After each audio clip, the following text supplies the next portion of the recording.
Welcome to Transformative Truths, course for learning, growing, and becoming. I'm Wally Goddard.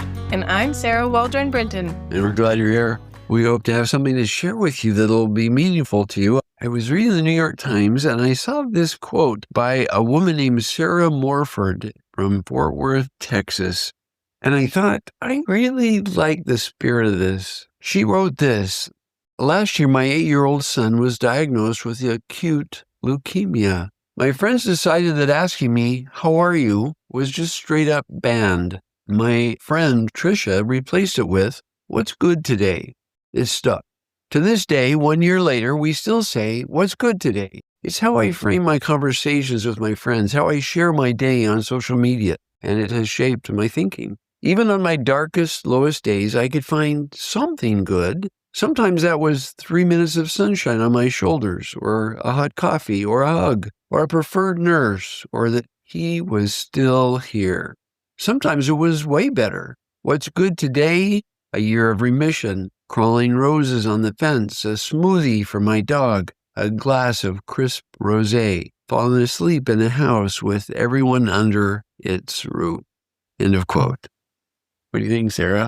Oh, it's lovely. I mean, and not just because my name is also Sarah and I also have a nearly 8-year-old son, but I think anyone can relate with this sentiment. Yes. Life hits you with something terrible and you want to get past those sort of trite and overused statements, don't you? Yeah. Because if you go up to someone who's really grieving, who's really worried, say, "How are you?" Don't you know the answer to that question? Oh, yeah. And culturally, the response is, "I'm good," right? But maybe she's not Yeah. overall. Maybe she wouldn't describe her feeling as good, but she can find something good Something good. in each day. Yeah. What a gift to give your friend a nudge to look for something good. Yes. And of course, there would be times when we say, "It looks like you're dragging. Do you want to talk about that?" Mm-hmm. And we would allow the person to share the grief, the struggle, the pain. And there's a place for that. But in our day-to-day interactions, there's also a great place, a large place for saying, "What's good today, Sarah?" Mm-hmm. And I know your family has a habit of doing this on Sundays, finding God in your day and just taking a second to notice. As we gather the family around the dinner table on Sundays, we invite each person there, generally family members, but sometimes visitors. We say, "Would you share your best experience of the day?" I think it's in looking into the best experiences that we really keep finding the hand of God. He keeps showing up quite regularly, and we just reliably miss it unless we ask ourselves, "What's good today? What's God doing? How is he blessing me and the people I love?" And you can always find something. I do think that, kind of like you were saying earlier, it can also be appropriate to sometimes say, "What's hard today?" Oh, yeah. And show your love, your empathy, your support in that way. When I had a friend who lost her husband unexpectedly, just in a night, he was gone. She also banned the phrase, "How are you?" How are you? Because it's just exhausting because when you're grieving, to be asked how you are all the time, maybe for a second you were doing okay. Yeah. And then you look inside and you're like, he's still gone. He's still gone and I'm still burdened. Yeah, and I still have 4 kids. Yeah. And now it's me all by myself. Mm. Yeah, this idea that we could maybe change our questions because, of course, what we want to do is show our love and interest in our friends, especially when we know they're suffering. And asking something, "What's good today? What's hard today? What is a way that we can reach each other in this moment?" Yeah. I saw a quote that's attributed to Lily Tomlin in The Bag Lady. Uh-huh. Do you want to read it, Sarah? Sure. It says, "I refuse to be intimidated by reality anymore. After all, what is reality anyway? Nothing but a collective hunch. I made some studies, and reality is the leading cause of stress amongst those in touch with it. Now, since I put reality on a back burner, my days are jam-packed and fun-filled. When I think of the fun I missed, I try not to be bitter." That's a great quote. That's a great quote. Yeah. And there's a place, as you said, for talking about those challenging realities, but also there's a chance that we become so focused on what we're worried about that we stop celebrating what's amazing. Yes. I had a friend who recently announced to me, probably minutes after discovering that she was expecting her fourth baby, she said, Sarah, can you believe it? I'm going to have a fourth baby just like you. Our kids are all really close in line to each other. And she followed it up really quickly with this text.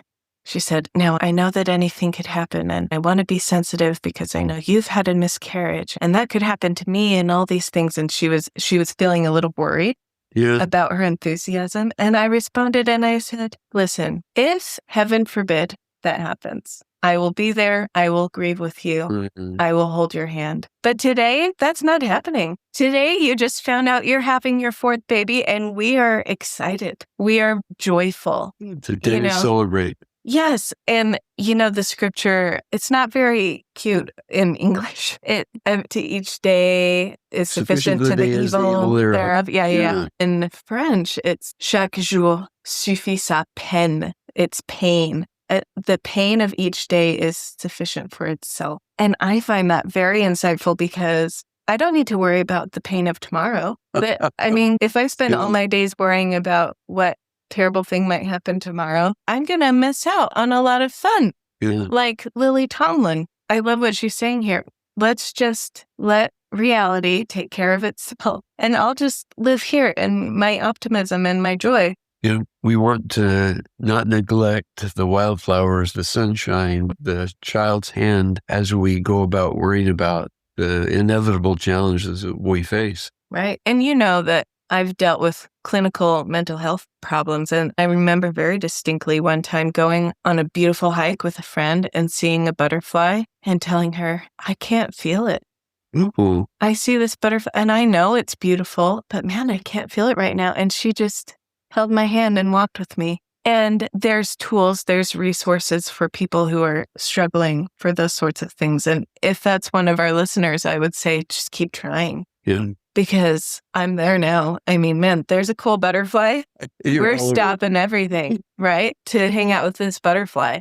What a gift to have communities, to have friendships, to have family and loved ones to support us in the ebbs and flows of life, and to maybe come and say, okay, maybe you don't feel it right now, but could you think of something good today? And then you might say, well, I'm here with you, and that's good. Yes. Yeah. Yes. Wow, what a challenge for us to be always mindful and grateful for all the good things that are around us. I think practicing it, like in this quote, this woman, Sarah, says, it's stuck. This idea, stuck. What's good today.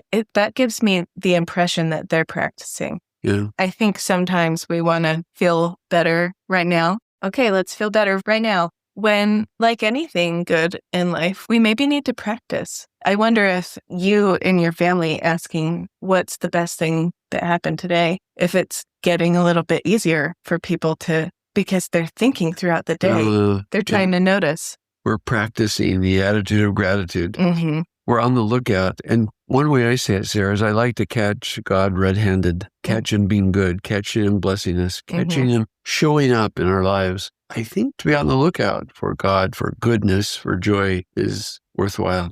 And you'll find what you're looking for. Yeah, indeed. That offers a good challenge for our listeners, doesn't it? To be on the lookout.